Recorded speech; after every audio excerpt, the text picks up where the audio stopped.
Hi friends, Vivo pro kabaddi season 10లో భాగంగా జనవరి 2వ తారీఖున జరగబోయే match number 53 Gujarat giants versus Dabang Delhi మధ్య జరగబోతుంది. అయితే ఈ రెండు టీంల మధ్య హెడ్ టు హెడ్ రికార్డ్స్ ఎలా ఉన్నాయి, అదేవిధంగా జరగబోయే మ్యాచ్ కోసం స్టార్టింగ్ 7 ఎలా ఉండబోతుంది, రెండు టీంల రీసెంట్ ఫామ్ ఎలా ఉంది, ఈ వీడియోలో తెలుసుకునే ప్రయత్నం చేద్దాం. హెడ్ టు హెడ్ పరంగా చూసుకున్నట్లయితే మొత్తం ఈ రెండు టీంల మధ్యలో 12 మ్యాచ్లు జరగా, అందులో గుజరాత్ జైంట్స్ 5 మ్యాచ్లు విజయం సాధిస్తే దబాంగ్ ఢిల్లీ కేసీ 5 మ్యాచ్లు విజయం సాధించి 2 మ్యాచ్లు టైగా ముగిశాయి. ఈ రెండు టీములు వాళ్ళాడిన లాస్ట్ మ్యాచ్ల్లో గెలిచి వస్తున్నారు. గుజరాత్ జైంట్స్ చూసుకున్నట్లయితే బెంగాల్ వారియర్స్తో జరిగిన మ్యాచ్లో గెలిచి వస్తున్నారు. అదేవిధంగా దబాంగ్ ఢిల్లీ కేసీ చూసుకున్నట్లయితే యూపీ యోధతో జరిగిన మ్యాచ్లో గెలిచి వస్తున్నారు. అదేవిధంగా పాయింట్స్ టేబుల్ ఒకసారి చూసుకున్నట్లయితే మొత్తం 9 మ్యాచ్లు ఆడిన గుజరాత్ జైంట్స్ 6 మ్యాచ్లు విజయం సాధించి 3 మ్యాచ్లు ఓడిపోయి 33 పాయింట్స్తో పాయింట్స్ టేబుల్లో ఫస్ట్ ప్లేస్లో కొనసాగుతుంది.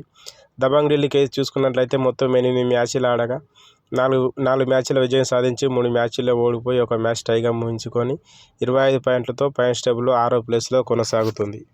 ఈ రెండు టీముల మధ్య వాళ్ళాడిన లాస్ట్ 5 మ్యాచ్ల్లో ఫామ్ కనుక చూసుకున్నట్లయితే గుజరాత్ జైంట్స్ వాళ్ళాడిన లాస్ట్ 5 మ్యాచ్ల్లో 3 మ్యాచ్లు గెలిచి 2 మ్యాచ్లు ఓడిపోయి వస్తున్నారు.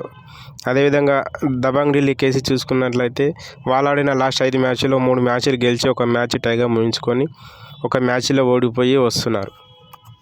జనవరి 2వ తారీఖున జరగబోయే మ్యాచ్ కోసం రెండు జట్ల స్టార్టింగ్ 7 ఎలా ఉండబోతుందో చూద్దాం.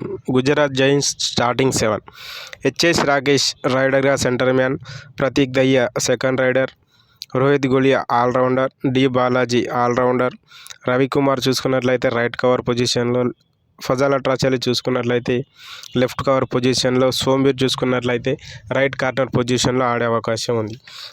Dabangg Delhi KC starting 7: Naveen Kumar centre man raider, Ashu Malik second raider, Manjeet raider, Mohit right cover defender, Vikrant left cover defender, Yogesh right corner, Ashish left కార్నర్లో ఆడే అవకాశం ఉంది.